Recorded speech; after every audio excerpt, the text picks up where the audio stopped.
So the first thing I would like to do is welcome everyone. We really appreciate you being here this afternoon. On behalf of the National Transit Institute, again, I welcome you and thank you for participating. The National Transit Institute develops, promotes, and delivers training and education programs for the public transit industry in the United States.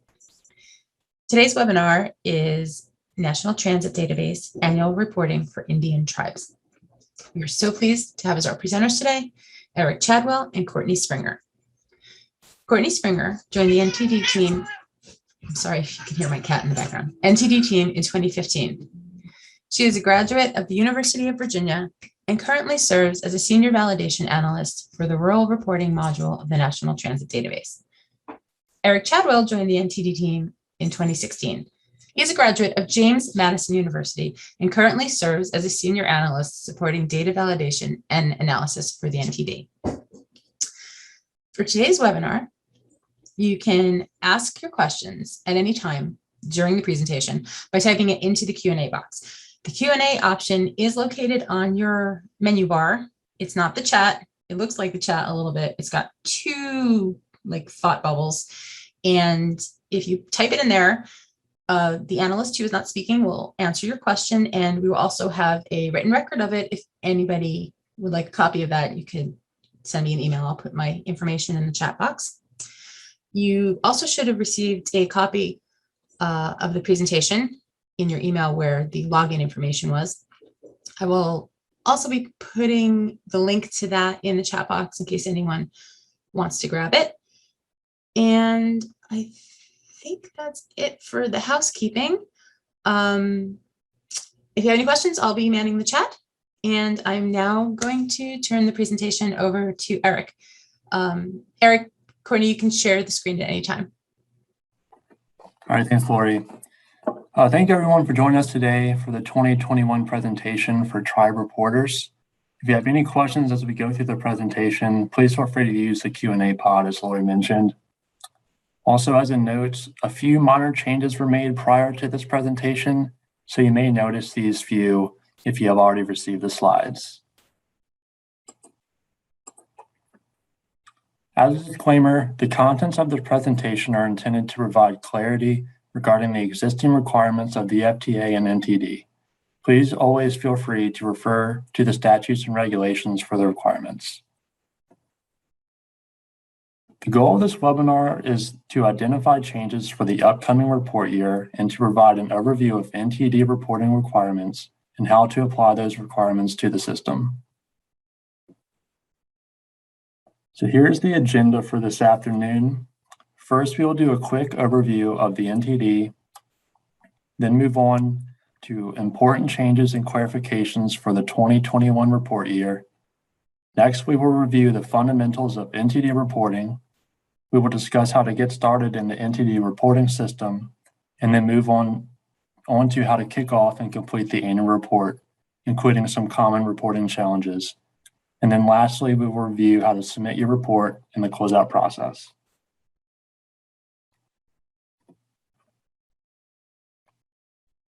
Here's the contact information for the National Transit Database.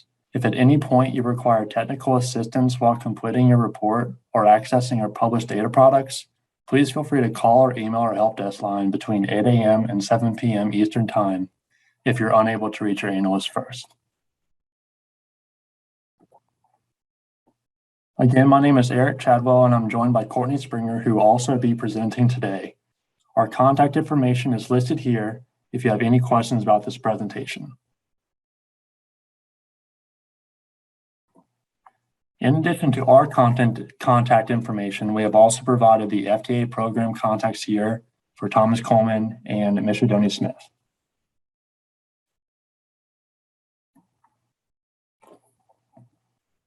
The key reference documents are located mostly here, which include the manual, the glossary, user guide, and the COVID-19 guide. And first, we're going to do a quick overview of the National Transit Database. The NTD was established to be the nation's primary source for information and statistics on all public transit modes in the United States. It is a source for data. It's a source of data for performance measurement and benchmarking, as well as research in the transit space. Recipients and subrecipients of Chapter 53 funds are required to report to the NTD. And these reporters may include those that have received funding in the past and are still required to report based on continuing grant requirements, or those that wish to receive it in the future and report voluntarily.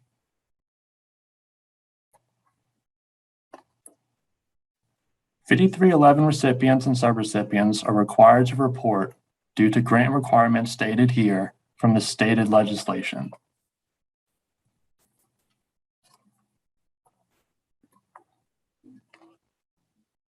Data from the NTD is used for several things. Some examples include performance benchmarking, research and statistics programs, formula apportionments of funding, and reports for Congress, as seen here. The reporting deadlines for your report are October 31st or January 31st or April 30th, depending on your agency's fiscal year end. The deadlines are closely monitored, and if you have any questions on when to report, please reach out to your analyst. And now we're going to go into changes and clarifications for report year 2021 and how they may affect your report. First, we're going to discuss the federal apportionment for fiscal year 2022 and fiscal year 2023. For fiscal year 2022, FTA will use either the 2020 or 2019 data, whichever is higher for that year. And for fiscal year 2023 apportionment, FTA will apply the same procedure, automatically using either the 2021 or 2019 data based on the higher VRM.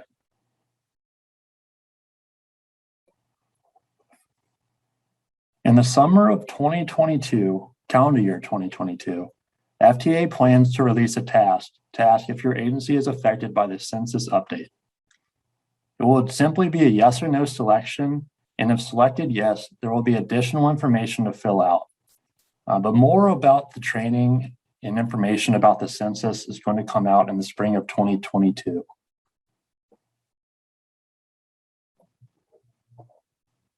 So by now you have probably received some information from the FACES team about login.gov, or have even logged in using login.gov before.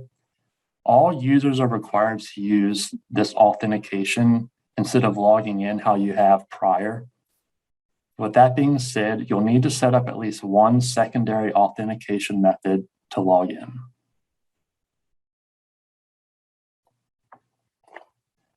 So when I mentioned a secondary authentication method, there are different options that you're able to choose from, such as a security key, an authentication application, or having your phone be the backup. For assistance with setting up login.gov, you'll want to contact the FTA IT Help Desk, and they can be reached at FTA IT Help Desk at dot.gov or via phone at 877-561-7466.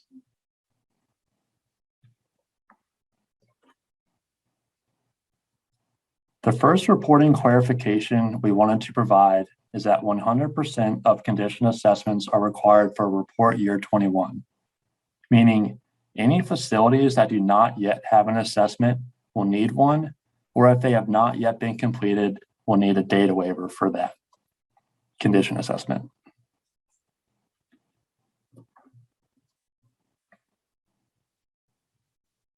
Another change that you may have seen is towards the end of last year, where there were updates to your organization's address.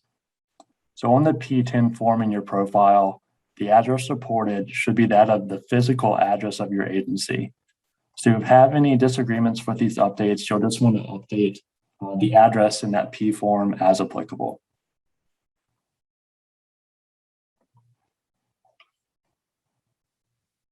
In the event that your agency received COVID-19 based funds, you will need to report these as separate line items on the reduced reporting RR20 form. There will be a new line for each under the federal funding section, so you can report those funds appropriately.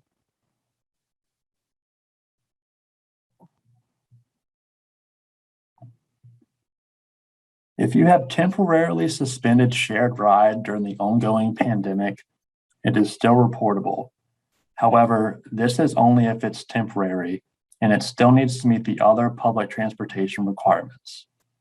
If service has been suspended, please make sure to add details of how long and validation to assist with providing a clear picture of the service changes.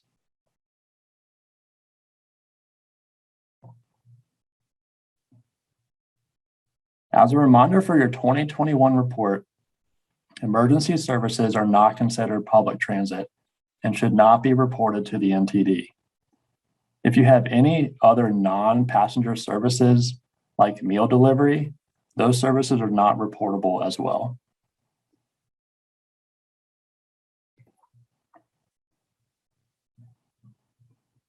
If meal delivery does not include the active transport of passengers, the service data is not reportable.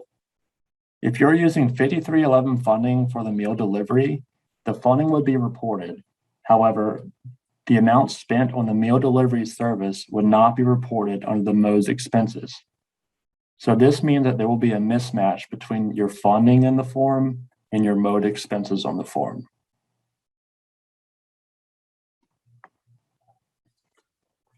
So next, we're going to jump into a review of NTD fundamentals, where we're going to cover modes, types of service, revenue service definitions, and an overview of financial information.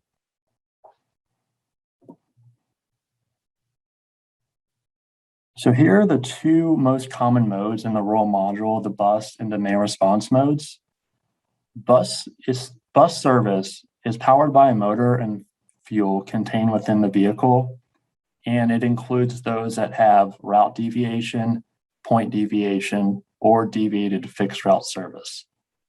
And then demand response service is defined as service scheduled in response to calls from passengers, like a dial ride service.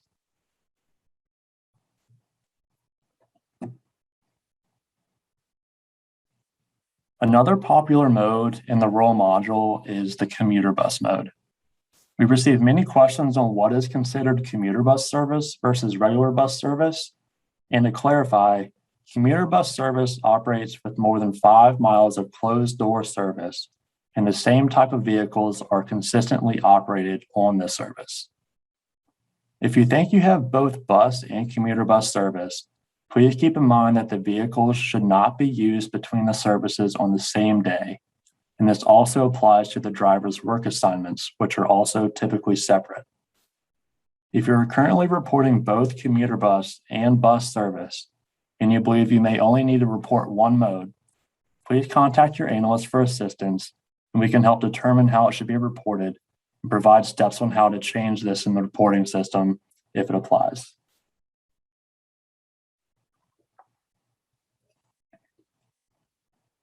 Next are the types of service.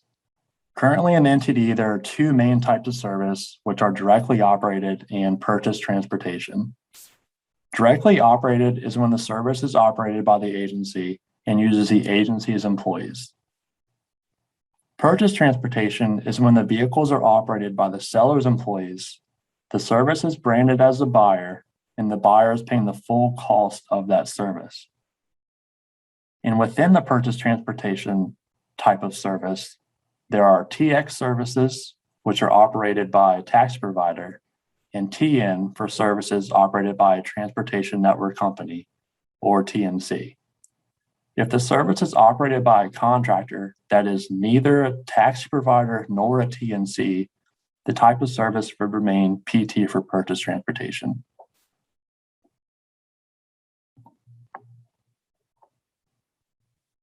Here are some of the data points as well as the abbreviations that are going to be used throughout this presentation and on the report itself. These data points are collected on a per mode and type of service basis, except for sponsored service unlinked passenger trips, which are only collected by the demand response mode.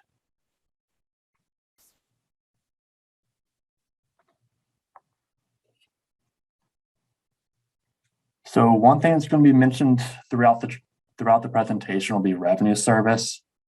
And revenue service is when the vehicles are transporting passengers or able to transport passengers, which includes layover and recovery time. And then revenue service does not include any deadhead, driver training, school bus or charger services, or vehicle maintenance testing. As mentioned on the previous slide, deadhead is not reported in your revenue service. So this includes leaving or returning to the garage or yard facility, changing routes, or when there is no expectation of carrying passengers. And there are some detailed tables found within the policy manual, which provide further examples of what is and what is not considered revenue service. And we're going to be going over those here next. So first, we're going to go through the examples of the demand response mode and what is not considered revenue service. I'll just note that the time and the miles from when the vehicle is dispatched from the garage to pick up a passenger are not considered revenue service until they reach the pickup point. And on the end of that example, the time and miles from the last drop off back to the dispatching point are also not considered revenue service. And then following up on the previous slide, this is a rundown of what is and is not considered revenue service for the bus mode. Again, from the garage to the first stop of the route is not considered revenue service. And from the last drop-off point back to the garage is also not revenue service. And for your reference point, both of these tables for demand response and motor bus are both found in the policy manual, so you can go through those in review.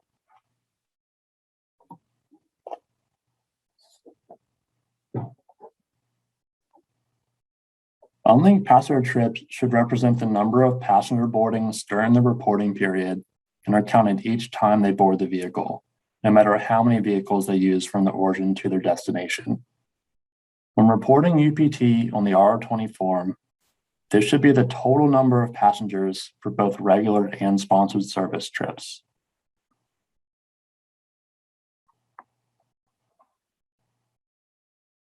Sponsored service trips are trips that are paid for in part or in full by a third party. These may be part of a coordinated human services transportation plan, and common sponsors are the VA, Medicare, or independent living centers. As a note, sponsored UPT should be reported as a subset of the total unlinked passenger trips for all demand response modes.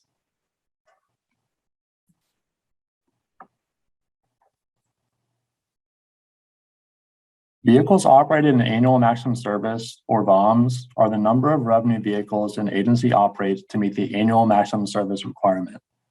VOMS are counted during the peak season of the year on the busiest day, but you'll want to exclude atypical days or special events. So as a note, this is not the amount of active vehicles or highest number of vehicles available, but rather the max amount used simultaneously to provide service. Another important definition is accrual accounting. The entity reporting requirements for financial data follow generally accepted accounting principles, or GAAP, and accrual accounting. So if there are any conflicts between GAAP and entity reporting requirements, the entity reporting requirements are to be followed. So in accrual accounting, the revenue is recorded when it is earned, regardless of when the payment is received. And then expenses are recorded when the liability occurs, regardless of when the payment is made.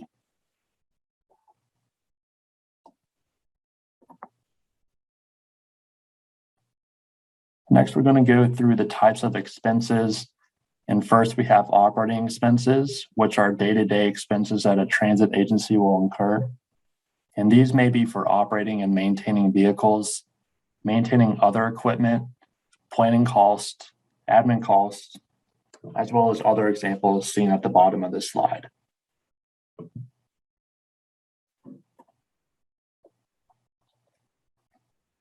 And then capital expenses are those related to the purchase of equipment. And equipment means an article of non-expendable personal property having a useful life of more than 1 year. The equipment will have an acquisition cost, which equals the lesser of the capitalization level established by your government unit, or $5,000. And then lastly, go through the capital assistance spent on operations. And this is when capital funding is spent on activities that are normally considered operating, such as preventative maintenance and the purchase of tires. Please make sure to break this out of your other operating funding, as this has a different match requirement. And there's a separate field for this on the R20 form, as you can see here by the illustration on the slide.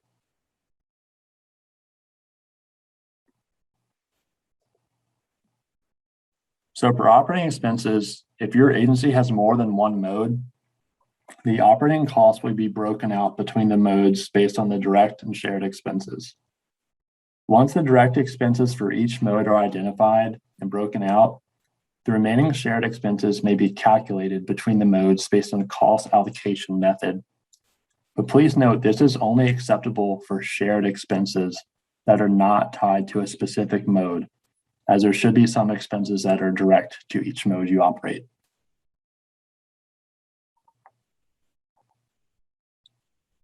So when you have operating expenses and you're reporting to NTD, you'll want to report the funding that you spent, not the amount that your agency was awarded.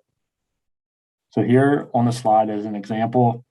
If your agency was awarded $275,000, but you only spent $178,000 of that, you would only report the $178,000.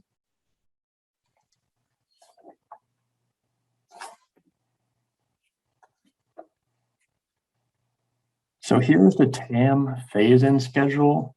And as you can see, going into report year 2021, the main change is that 100% of the applicable condition assessments should be reported.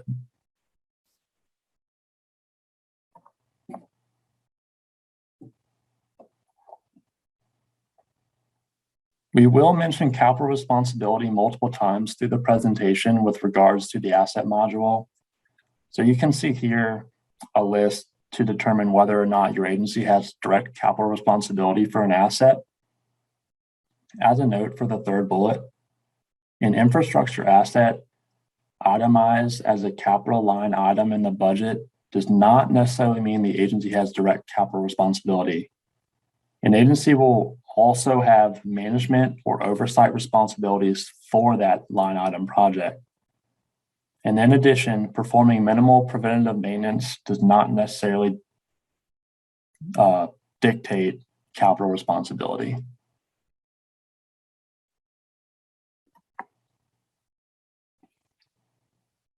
The narrative report is due every year for each agency that is submitting a plan.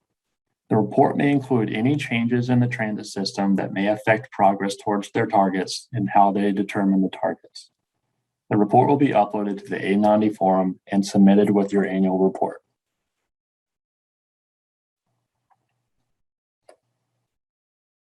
And then next, we're going to review the NTD interface and account user management. So the NTD homepage can be found at the address above for transit.dot.gov/NTD. And this is where data products, policy manuals, and a link to the reporting system is found.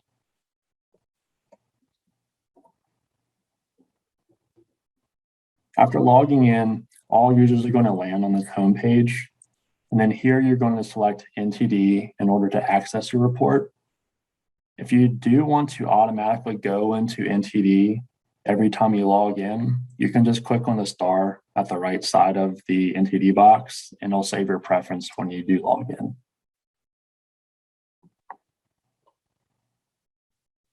So this is the NTD homepage, which allows you to directly access your NTD reports or NTD profile.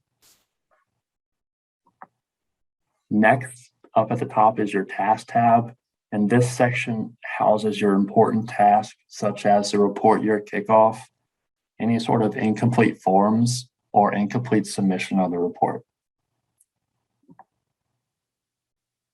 So to access your report package, you'll want to ensure that you're on the home screen here.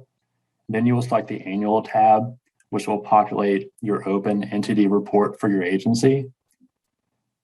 So from there, you can access the forms in two different ways. The first being clicking on the entity ID with the folder icon on the left-hand side, which will direct you to your report package summary page. And then if you would like to only edit the forms, you can click on the pencil icon on the right-hand side, and the system will take you directly to the clickable list of your forms.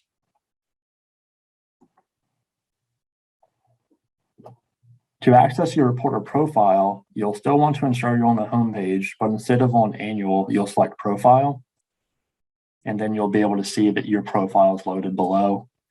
And this is where you're going to edit your modes, basic information, any users you may need to edit on your profile. And to view the individual forms, you'll click on the pencil icon on the right side of the page, much like the package, and that allows you to access the profile forms. And if you want to access your whole profile, you can select the folder with your NTD ID number. So once you click on the NTD ID folder icon on the left, you will see the profile summary page as you have in the previous years. And here you can go through related actions to edit any of the profile forms.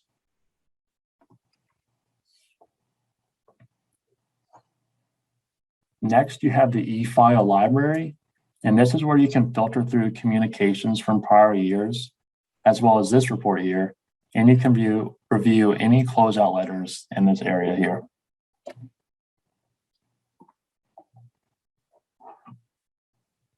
Going along the form library is where you can see data from previous years that has been submitted to NTD. You will use the drop-down to select the package, and then the link in blue for whichever form you like to print. In addition to viewing individual forms, under the Related Actions tab of your profile, you'll be able to print the previous year's report packages in full rather than the form-by-form method. Other actions you can complete are viewing and editing the profile forms, like the P10, P20, P30 for your agency. If you choose to print your annual package, you will be taken to a new page where you will click on the refresh button until the link comes up for you to download the file. And then once the file is ready and you click refresh, you'll be redirected to the previous page here. And then you can see the red arrow on the slide, and you'll click the downloadable file that you can save on your computer and view for your report.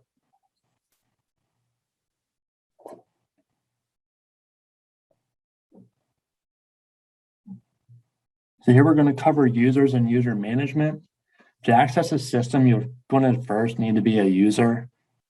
So to add users, each agency must have a user manager, and a user manager may edit and add other users to your agency. And also your user manager will also fill an entity role, such as an CEO or entity contact.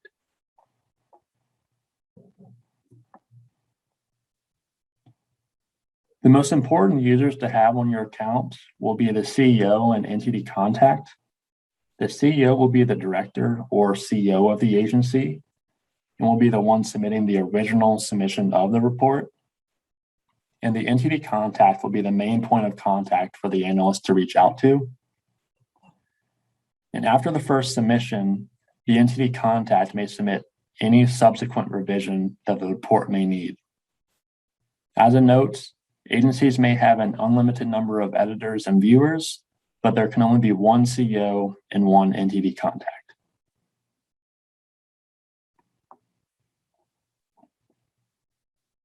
If you are already a user in the system and need to unlock your account, there are two different ways to complete this.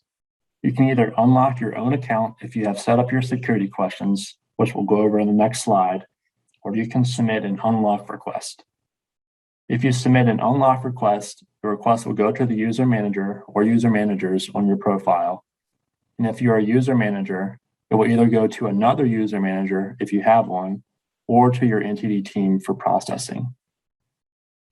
It's important to note that even if you're locked out, you can still log into the system. However, the reports will not be available to you until you're unlocked using either option.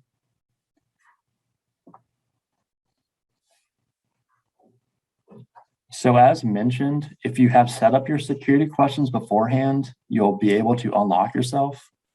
So to set up your questions, you'll go to the top right-hand corner of your screen after logging in and select Profile, then Related Actions, and then Manage Security Questions. And from there, you'll be able to follow the steps to set those up.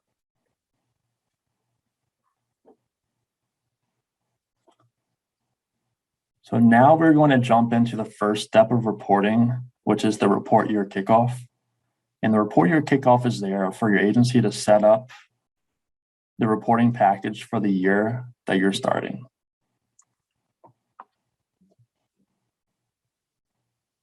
To start, the CEO, CO delegate, and the entity contact will have access to this task after your fiscal year has ended. And that user will select the task from the task menu, accept it, and then they'll proceed. The next step in this is to verify your users on your account. And you can review this information and ask your user manager to update what is necessary after the kickoff is completed, as only the UM or user manager will have privileges to add and remove users like we mentioned previously.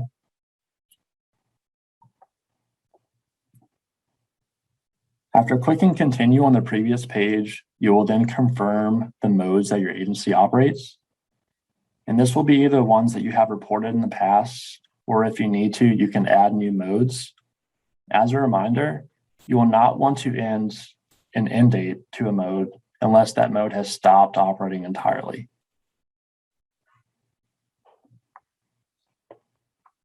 The next step is managing your transit asset management sponsor. If you have a sponsor, you will select them.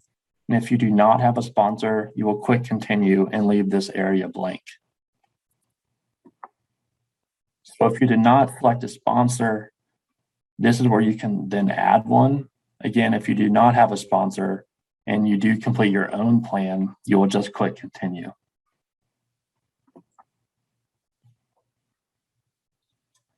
The next step in the kickoff is to confirm your reporter type for the current report year. And this should be pre-filled as seen here on no, and then you will continue to the next step.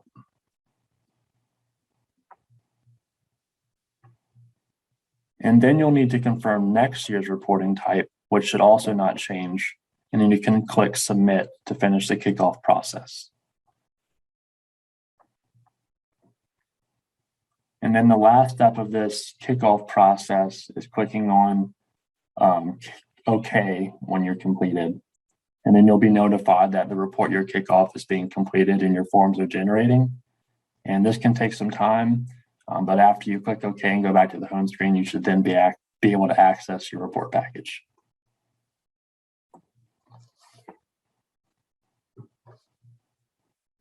So after you do complete your kickoff and your forms have generated, the next step in this process is going into your report package and filling out the data. And we're going to now go into how to access those forms and what forms you're going to see.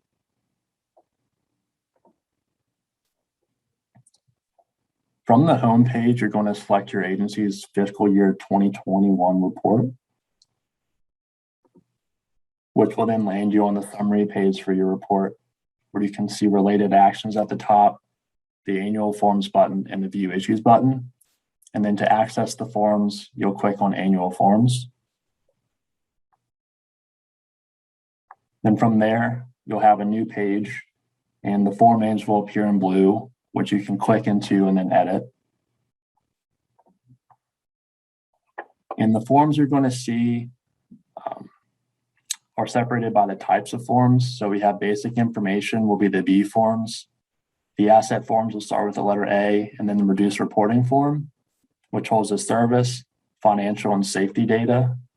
And the last two forms are the summary forms and the certification form. And now I'm going to turn the presentation over to Courtney to go over what each form contains and details on how to fill them out. Okay, so good afternoon, everyone. Like Eric said, my name is Courtney Springer, and I will be taking us through how to complete the 2021 annual report. And the first form we will discuss is the identification or B10 form.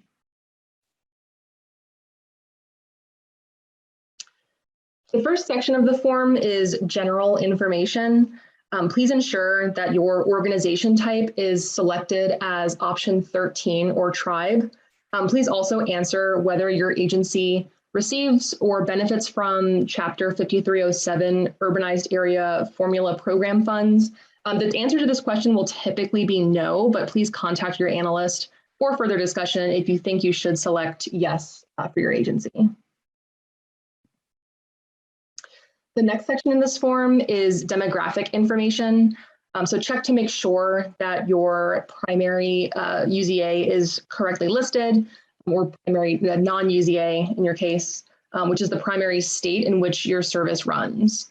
And please also be sure to add any applicable secondary UZAs if needed in case your agency operates in more than one state or if it happens to also serve an urbanized area. If the secondary UZA field does not apply to your agency, please disregard it. Next is the tribal demographic information section. If you completed an NTD report in the prior report year, this section will automatically populate with the tribal area you selected last year, but please make sure that the selection is correct or update this section if needed. You can add any additional tribal areas your agency serves if you've had any service changes in the past year. And if this is your first year completing an NTD report, select Add Tribal Area and begin typing your tribal area into the box, and the system will auto-populate some options for you to select. If you're, for any reason, unable to locate your tribal area, please contact your analyst. This section at the bottom of the form typically does not apply to most tribes, so do not update the separate assets section unless another agency reports your agency's assets in their NTD report, and do not update modes filing a separate NTD report unless you are paying for a separate service that's not included in your report. And if you have any questions regarding either of these selections, please contact your analyst for discussion. The next form we will discuss is the contractual relationships B30 form. The B30 form captures information for purchased transportation contracts with other agencies. It identifies logistical specifics of the contract as well as some basic financial information regarding the contract details. The NTD has specific requirements for what constitutes purchased transportation. So for example, the buyer of service should report this information if it meets the following criteria. One is that the buyer must pay 100% of the full cost to provide the service. Another is that the service must be operated in the name of the buyer, which means the service must be branded as the entity paying for the service. The seller must also operate and manage the service on the buyer's behalf. The full list of purchase transportation criteria is provided in the NTD Reduced Reporter Policy Manual, which can be found on the NTD program website. The first step in adding a new B30 form is selecting whether the agreement is with another agency who also reports to the NTD, or if it's with a private company. So after you make this selection, hit continue. If you select NTD reporter, you must identify the contracted agency from a list which is generated from the NTD database. Next, indicate whether your agency is the buyer of service or if your agency is the seller or operator of the service. Next, select the type of contract from a list of 3 options: competitively bid contract, negotiated contract or agreement, or subsidized. And there are three options for the type of contract on the B30 form. It's competitively bid, negotiated contract or agreement, or subsidized. The selection should refer to the first time the contract was awarded, even if it has since been renewed. So for example, if your contract was originally competitively bid and then later negotiated in subsequent years, you should select competitively bid.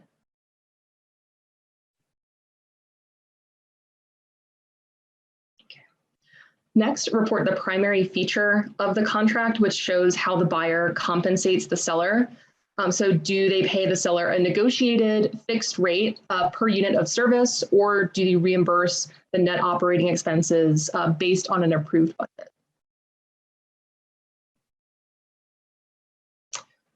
Next, indicate whether the service data associated with this service will be captured in your NTD report or in the other agency's NTD report. Next, select who retains the fares generated by the service. So you'll indicate whether the seller of service keeps the fare revenues or if the seller returns the fares to the buyer. On the right side of the page, select any applicable boxes for public assets that the buyer provides the seller in this agreement. So you can indicate whether the buyer provides vehicles to the seller, or if they provide any maintenance facilities to the seller, or if they provide any other public assets. The next section in this form is key financial and operation statistics. So you can begin by selecting the Add New Mode and Type of Service button, and then add the appropriate mode or modes for the contracted service. Select the Edit option, shown by the arrow, to begin entering data for this agreement. So you'll complete the financial and operating data fields as shown here. And unfortunately, we won't be able to overview each of these fields during this presentation. But if you have any questions about any of these terms or any of the definitions, please either just refer to the policy manual or contact your analyst. Once you have completed this form, select Save and Validate. And if the contract has been terminated, you can remove the B30 form from your report package by selecting the Remove Contractual Relationship button at the bottom of your report package summary page.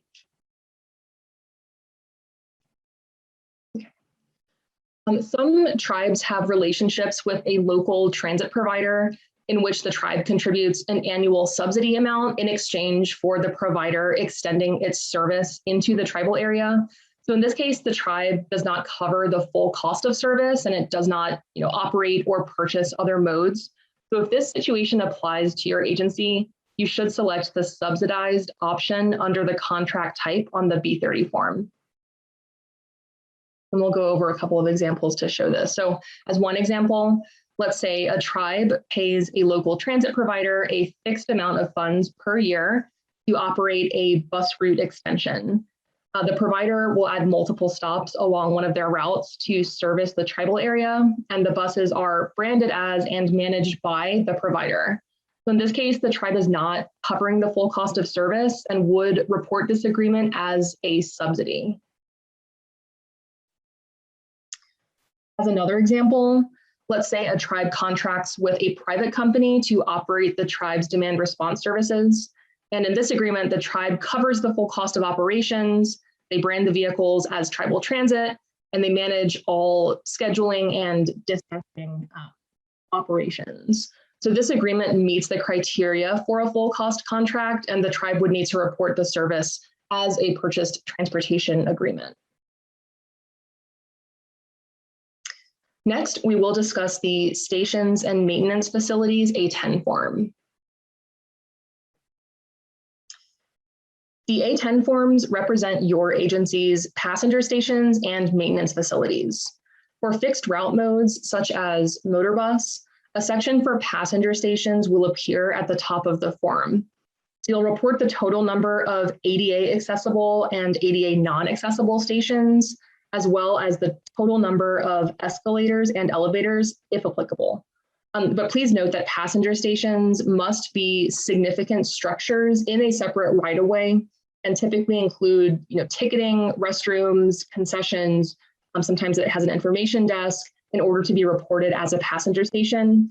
Bus stops or simple bus shelters do not constitute passenger stations and should not be captured on this form. In the next section, report the type and number of maintenance facilities your agency utilizes for public transit service based on the vehicle capacity and ownership type for those maintenance facilities. The definition of maintenance facility is a garage or building where mechanics perform routine maintenance and repairs, and typically serves as operating garages. You should not include bus barns in this count, nor should you include any third-party facility where you would bring your vehicles for work, such as a Jiffy Lube. If one maintenance facility is shared by 2 or more modes, you should report a prorated share between the respective modes A10 forms. This can be based on any data point that indicates how much of the facility is used per mode, but one of the most common approaches is to prorate the facility based on the number of vehicles it serves. So for example, let's say an agency owns one maintenance facility and operates a fixed route and demand response service. The maintenance facility services vehicles for both modes, and the agency owns 10 vehicles in total. The fixed route bus mode runs 4 vehicles, and the demand response mode runs 6 vehicles. So in this example, we would expect to see 0.4 facilities reported in the bus A10 form and 0.6 facilities reported in the demand response form. And if you do prorate facilities, please ensure that the total number of your facilities that are reported between all A10 forms will equal a whole number. Okay, so the next form in the package is the facilities inventory A15 form. Okay, so the A15 form collects basic information on facilities that your agency uses to supply public transit service. If your agency does not have capital responsibility for any facilities, please save and validate this form as blank to indicate that. On this form, you should report administrative and maintenance facilities for which your agency has capital responsibility. However, you should report all passenger and parking facilities that your agency uses in public transit service, regardless of your capital responsibility status. Some common examples of facility types are administrative buildings, combined administration and maintenance facilities, and standard maintenance facilities. Please note that if your agency reports a maintenance facility as owned on the A10 form, we would generally expect that facility to appear on the A15 form, as long as your agency's use for that facility is greater than incidental. If you reported facilities in last year's NTD report, those facilities will automatically pre-populate in this year's form. And so that means you'll only need to either add new facilities or update existing facilities on an as-needed basis rather than re-entering your facility data every year. To add a new facility to this form, select the Add New button followed by Add Facility, and this will allow you to begin entering data for the facility. There are 3 sections for you to complete when adding a new facility. There's facility information, condition assessment, and address. If you're unsure of how to complete any of these data entry fields for any of these sections, please refer to the policy manual or again, contact your analyst. The A30 form is where you report all revenue vehicle inventory data categorized into vehicle fleets. If you completed this form last year, again, your report year 2020 revenue vehicle inventory data will pre-populate. You'll only need to report new fleets as needed or edit existing fleets as needed. You can enter new fleets by selecting Add New Fleet, or you can edit an existing fleet by selecting the blue RVI ID link for that fleet, which is towards the left side of the fleet grid. When adding a new fleet, you should complete all required fields. If you have 2 or more vehicles that are exactly identical across all characteristics, you should group those vehicles into a single fleet. After you have finished updating this form, select Save and Validate. One common reporting question relates to the difference between active and inactive vehicles. Transit agencies must report the number of active vehicles in the fleet as of the end of their fiscal year period. So active vehicles provide regular service and includes spare vehicles, whereas inactive vehicles may include any of the following: vehicles that are awaiting sale or disposal, vehicles that are in storage or are part of an FTA approved emergency contingency plan, or vehicles that are out for long-term major repairs. A quick reminder for reporting revenue vehicle fleets: please remember to mark fleets as retired in the reporting system if the vehicles have been sold or disposed of, rather than deleting the fleet. Fleets should only be deleted if they were added to the form in error. So to retire a fleet, you should update the number of active vehicles to 0, after which you will see the question shown on the slide, which is this fleet retired, for which you should select yes. And one more quick note about the A30 form: if your agency purchases new vehicles and retires old vehicles within the same fiscal year period, please ensure that you retire the old fleet and then add the new fleet as a separate RVI ID. So please do not update the old ID with the information for the new vehicle fleet. The next form is the service vehicle inventory A35 form, which reflects an inventory of service vehicles that support your agency's transit service. Agencies are required to report service vehicle fleets for which they have capital responsibility. Service vehicles include cars used for administrative staff, transit police cars, and tow trucks. Because service vehicles must be roadworthy in order to be reported, agencies should not report small forklifts or golf carts or any type of construction equipment that's not roadworthy. This form works in a similar manner as the A15 form. So to create a fleet, select Add New. And if your agency does not have any service vehicles, this form should be saved and validated as blank. Please ensure that you report revenue vehicles on the A30 form and service vehicles on the A35 form. So in other words, you should not report vehicles on the A35 form if the vehicles are used to transport passengers. Report the service fleet information for this vehicle fleet. A fleet name and agency fleet ID are your agency's identifiers for these vehicles. So report the primary mode this fleet serves and any applicable secondary modes that utilize this fleet. You'll also select the vehicle type from a drop-down menu, which consists of 3 options: automobiles, trucks and other rubber-tired vehicles, and steel wheel vehicles. Report the total number of vehicles in this fleet, as well as the fleet's useful life benchmark, the year manufactured, and any applicable notes. You must also report the percentage of capital responsibility your agency has for this fleet. And if your agency has full capital responsibility, you should report 100% to this field. Estimated cost is the most recent estimate of the full cost to replace the fleet. If you do not have a recent estimate on hand, you may report the original cost of the fleet or its insured value. You must also report the year that corresponds to the dollar value that you report. And so when you're finished with the A35 form, go ahead and save and validate. The next form we will discuss is the Transit Asset Management Performance Measure Targets A90 form.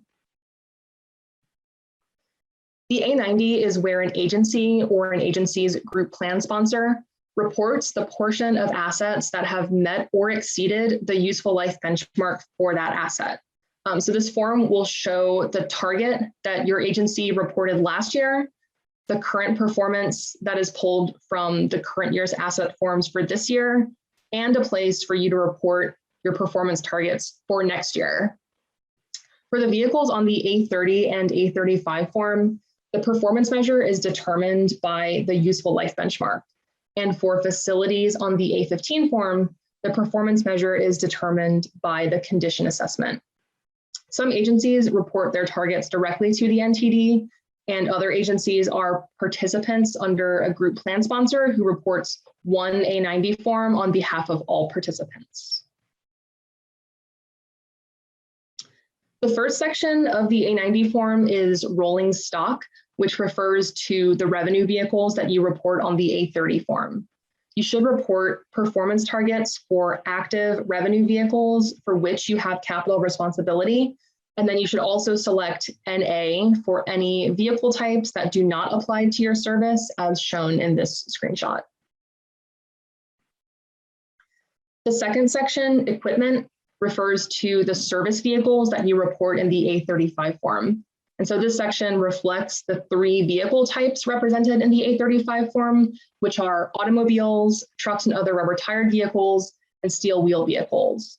You should complete this section in the same way that you complete the rolling stock section.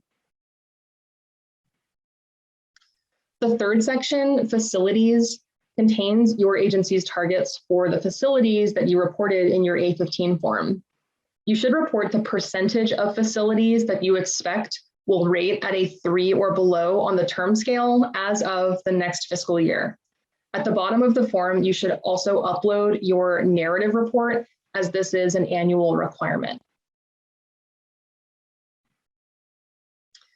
Agencies are required to report or upload rather a narrative report that outlines the targets your agency set in this A90 form, which also just describes the progress towards those targets and any changes within your transit system's operating environment.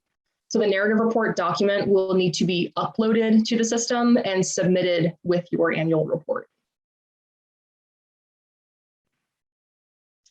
Next is the reduced reporting or RR20 form, which contains the highest volume of data in the whole NTD report package. When you open the RR20 form, the section Total Funds Expended appears at the top of the form. This section is a non-editable running total of all of your agency's various funding sources like fares, federal grant programs, local funds, etc. And so the sum of your funding sources, which appears in the Total Funds Expended section, should match the value that you enter for total funds expended by mode and type of service, which is a number that you manually enter as shown by the red circles towards the bottom here in the screenshot. And as a reminder, the financial data you report to the NTD should reflect funds that were expended during the fiscal year and not funds earned. Agencies that operate more than one mode are required to capture and report actual expenses by mode and type of service and not allocate their total operating expenses. If your agency operates more than one mode, you should first determine which expenses are direct costs, which can be easily traced to a specific mode, which may include expenses such as driver wages or vehicle repairs. For the remaining joint expenses, which are incurred for the benefit of more than one mode and cannot be traced, you can allocate those remaining costs. So an example of a joint expense may be a transit manager's salary that helps support both the demand response and fixed route services. So you may allocate these shared costs using an allocation factor, such as vehicle revenue miles, unlinked passenger trips, vehicle revenue hours, or number of employees.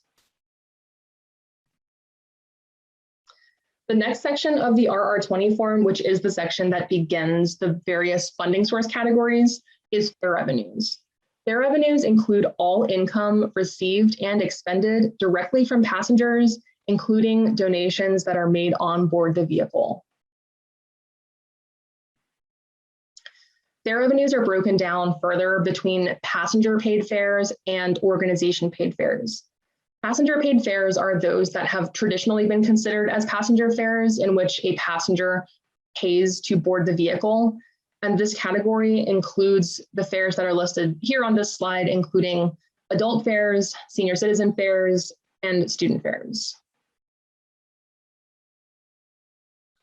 Organization paid fares are those that an organization pays for or pays through a third party on behalf of the passenger. One common example of an organization paid fare is a university that pays a transit agency to allow students to ride fare free. And please note that Medicaid funds should be reported as an organization paid fare as of last report year 2020. If your agency operates more than one mode, you are required to capture and report fare revenues by mode and type of service. However, there are certain exceptions to this requirement, which are listed here on this slide. If your agency's fare policy falls under one of these exceptions, please be sure to notify your analyst during validation. However, in most cases, you should report actual fare revenues by mode. The next section in the RR20 form is other directly generated funds. This is where you should report donations, insurance recoveries, and any other non-fare directly generated fund. If you report funds to this field, you'll see that a text description box will appear. So please ensure that you provide a description of these funds. The next section is revenues accrued through a purchased transportation or PT agreement. You should only report funds to this section if you receive revenues from another agency that pays for the full cost of a service that you provide, as long as it meets the NTD definition of purchased transportation. This is a fairly rare selection for agencies, so please discuss this with your analyst if you believe you should report new funds to this field. The next funding source category is non-federal funds. Enter the data based on what funds your agency expended from local funds, state funds, and other non-federal sources. Local funds can include tax levies, general funds, and finances from local entities. State sources include state programs that support public transit, and if you report other funds, you must, again, provide a text description of those funds. In the next section, federal funds, you will select all applicable federal funding sources from the provided list of programs. Once you select a box for a specific federal program, the corresponding data entry fields will populate to the right. So please note that various 5311 COVID-19 relief programs are separate line items. They don't appear in this slide, but you will see them in this year's reporting system. So please be sure to fill in any such programs, such as the CARES Act or American Rescue Plan, in their respective data entry fields. And again, if you report funds to any other category, such as other federal funds or other FTA funds, you will be required to provide a text description to describe that funding program. Examples of other FTA funds include those not already listed here, such as Section 5308, FTA Clean Fuels Program. Examples of other federal funds may include Housing and Urban Development or HUD funds, or any non-FTA federal source. And other US DOT funds will include funds from the Department of Transportation that are not FTA funds, such as the Federal Highway Administration. The next section in the form is annual service data. When reporting miles and hours, you should only include those miles and hours in which your transit vehicles are operating in revenue service, which is, again, when the vehicles are transporting passengers or have the capacity to transport passengers. Again, unlinked passenger trips should reflect each instance in which a passenger boards a vehicle, and also should include personal care attendants who ride fare-free. As Eric mentioned earlier, please note that while you report sponsored service, unlinked passenger trips for certain modes in a dedicated data entry field, the value you report for total unlinked passenger trips should represent all of the ridership for the year, including regular and sponsored trips. In other words, you should not deduct sponsored UPT from your total UPT.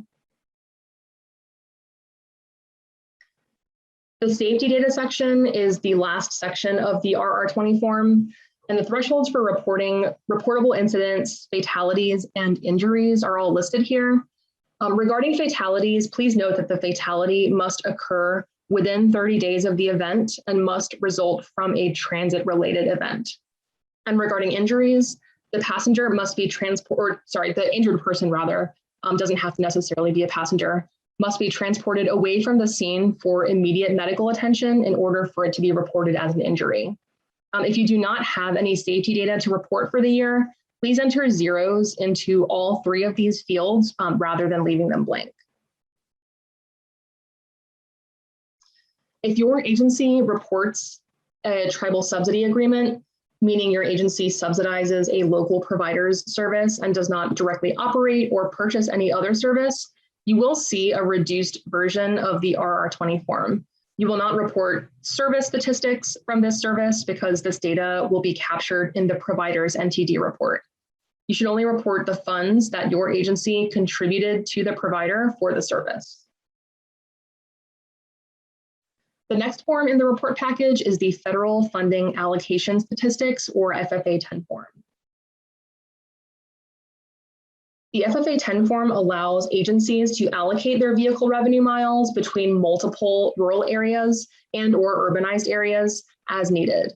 The majority of tribes who report to the NTD operate in only one rural area. So in these cases, you should just allocate 100% of your data to that area. If your agency operates in 2 rural areas, you will need to report the service performed in each area. Reporting data by area is critical because it impacts the amount of funding that FTA apportions to each area. This is the layout of the FFA-10 form. The form automatically pulls data that you reported in the service data section of the RR20 form. The first step in completing this form is to select your UZA reporting method. And if you operate within one state only, you should just select the option for actual vehicle revenue miles. If you operate within more than one state, you can select actual vehicle revenue miles, or you can select actual data.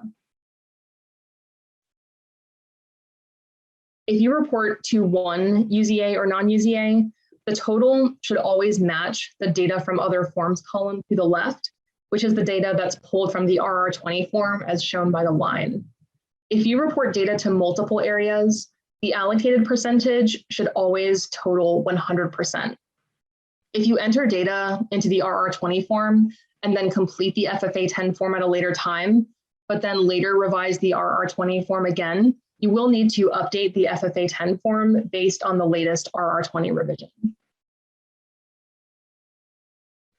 The last form we will discuss is the CEO certification, or D10 form. The D10 form is divided into 2 sections. The first section is overall accuracy, where your agency's CEO attests that all data captured in the NTD report is accurate, truthful, and up to date. The second section is the unlinked passenger trip data section, which is where you should select the method that your agency used to collect unlinked passenger trips. And you should save and validate this form once completed. And so that was an overview of each form in the NTD report package. Next, we will discuss some common reporting challenges agencies face while completing the annual report. Reporting challenges can include understanding the NTD policies, completing data entry correctly, completing all required forms and fields in the report, and addressing validation issues. One of the most common challenges relates to validation questions that analysts attach to the report during the revision process. Analysts send reports back if they have follow-up questions for you regarding your data, and validation can include, but is not limited to, time series checks against your agency's historical data, logic checks between data items on different forms, and checks for values that fall outside the typical industry range. So to resolve validation issues, you can either revise the data if needed, or if the data is correct, you should provide a text explanation that addresses the validation issue. So tribes who report to the NTD select the tribal area or areas that their agency serves every year. And this should be confirmed or updated each year depending on potential service changes. The third tier of the tribal transit program apportionment is based on tribal area. Some reporting issues that might arise during the year can include erroneously excluding areas that are served by your transit service, or erroneously adding areas that are not served by your transit service. Another common reporting issue relates to allocating operating expenses. So as a quick reminder, agencies may not allocate their total annual operating expenses, but rather they must first determine which expenses are direct expenses and attribute those costs to the appropriate mode first. Agencies may then allocate shared costs to each mode and type of service afterwards.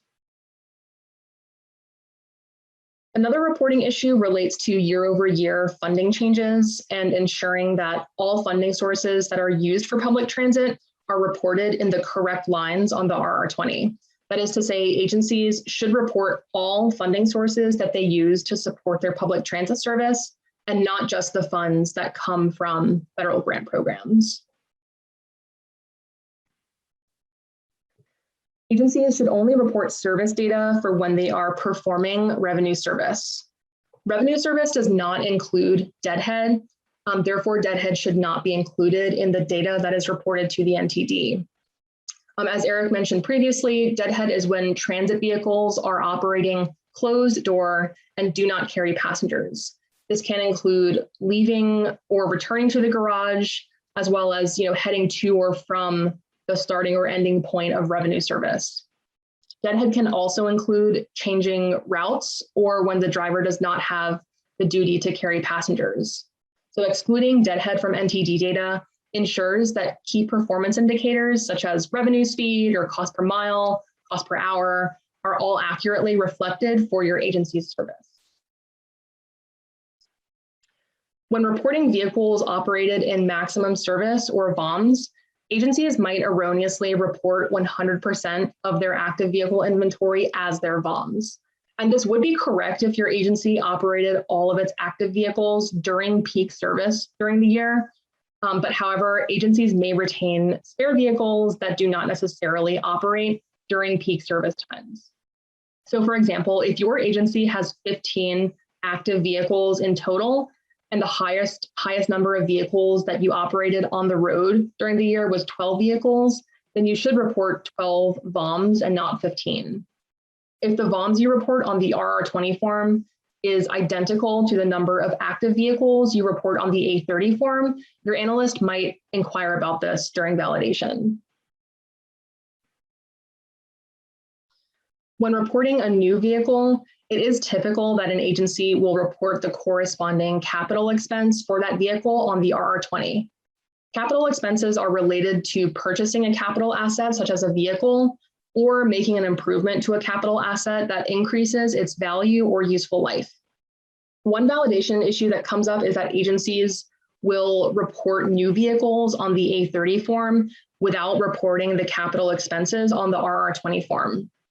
Additionally, please note that when you report capital expenses for a vehicle that is used for more than one mode, you should report the full expense for that vehicle to the predominant mode that uses the vehicle the most, rather than splitting the capital vehicle cost between modes.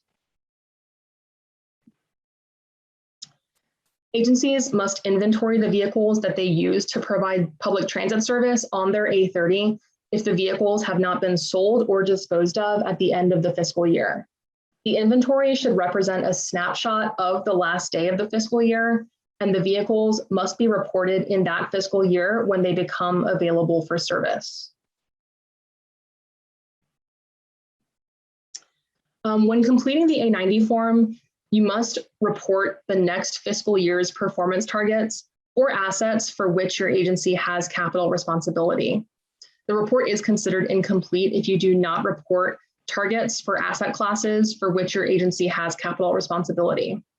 And some common A90 validations can include reporting the current year's target instead of the next year's target, or reporting a statistically unreasonable target percentage. Once you complete all of the forms, you will need to submit the report within the NTD system. And please note that saving and validating the D10 form does not constitute submission of the report. To initiate the submission process, open related actions from the report package summary page. Please note that only the CEO or CEO delegate can submit the original submission or first draft of the NTD report. and the NTD contact can submit all subsequent revisions. In the related actions menu, select Submit Annual Report Package.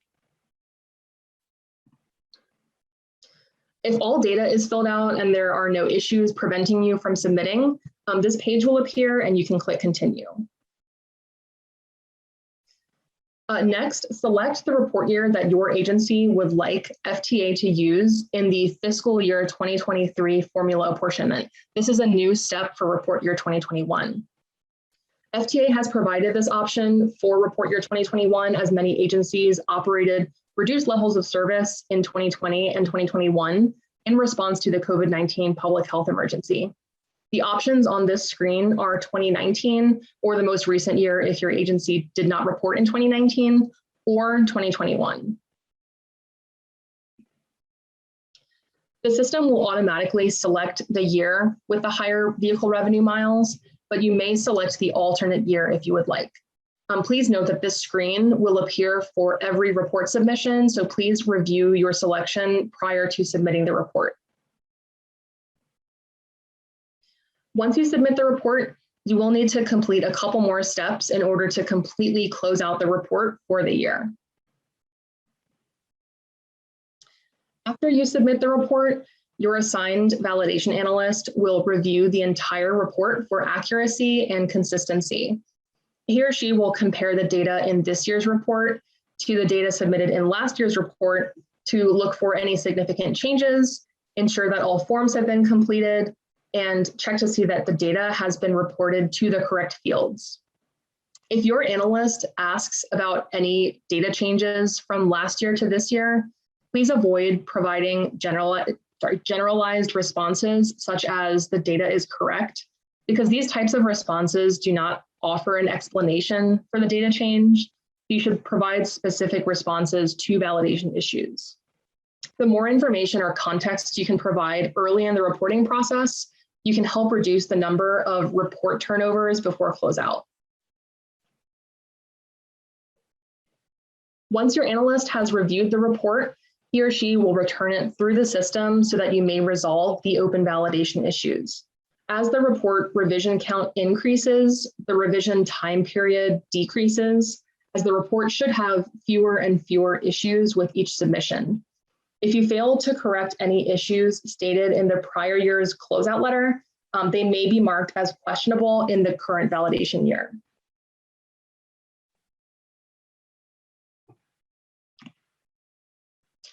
This is the summary page of a report package. This table lists the number of open issues as well as total issues. So you will want to focus on the number of open issues, as open issues will prevent you from submitting the report. The table also shows which forms have been validated, which appear as green, and non-validated, which appear as red. Each report form has a regular save button as well as a save and validate button. If you save and validate the form will appear as green on the summary table. However, if you make changes to that form afterwards, you must save and validate again. If you make changes to a form that has already been validated and hit the normal save button, the form will revert back to red and will not turn green again until you save and validate. There are two ways to view your validation issues. The first way is to open an individual report form, scroll down to the bottom of the page, and then click on the View Issues button to review them. The other way is to review your issues from the report package summary page. So you'll select View Issues from the top right-hand corner of your report summary page. This will open a page that contains all validation issues in your report for all forms. After selecting View Issues, a new page will appear with the list of your open issues. If you click on a particular line item once, it will highlight in dark blue as shown in the slide. And after the issue highlights, you can scroll down to the page to review the issue language. After reviewing the language, you can either comment in the comment box with an explanation and save your response, or you may choose to click on View Related Form to make any updates if you need to.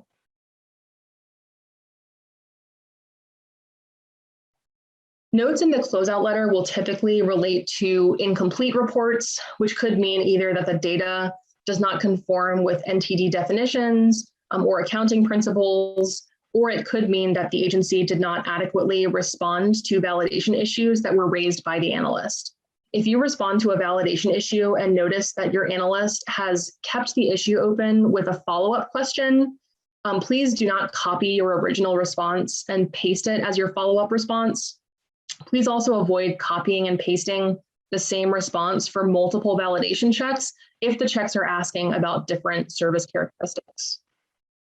All identified issues must be fully addressed in order for the issue to be resolved. And when any of these issues occur, FTA cites them in the closeout letter. The best way to resolve validation issues is to provide thorough and detailed explanations that give your analyst a clear picture of your agency's transit service.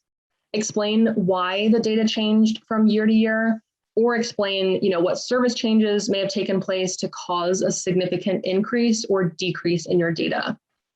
In the event you find that last year's data was incorrect, please provide the correct value if you happen to have it, or provide an explanation for why the data was wrong last year or why this year's data is correct, like how your agency corrected the issue. And please note that FTA does not accept this response for multiple report years.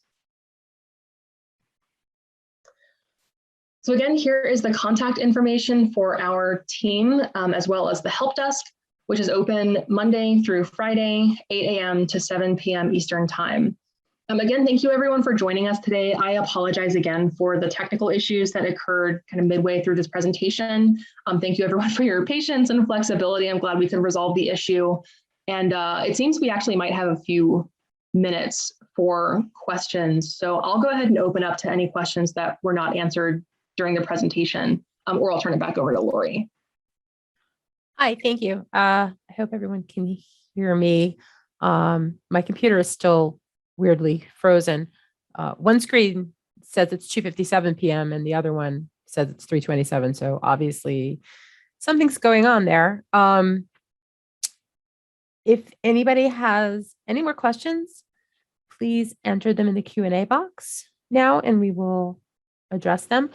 Normally at this point, I would say to please check our YouTube channel to make sure to see if the recording has been edited and posted, but honestly, I'm not sure what I'm going to have as far as the recording, but I will do my very best to piece this back together.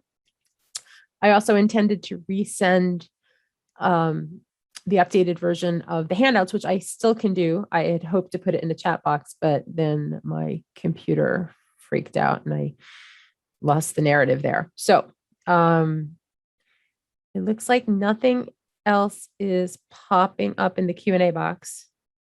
Hillary asks if the presentation will be sent.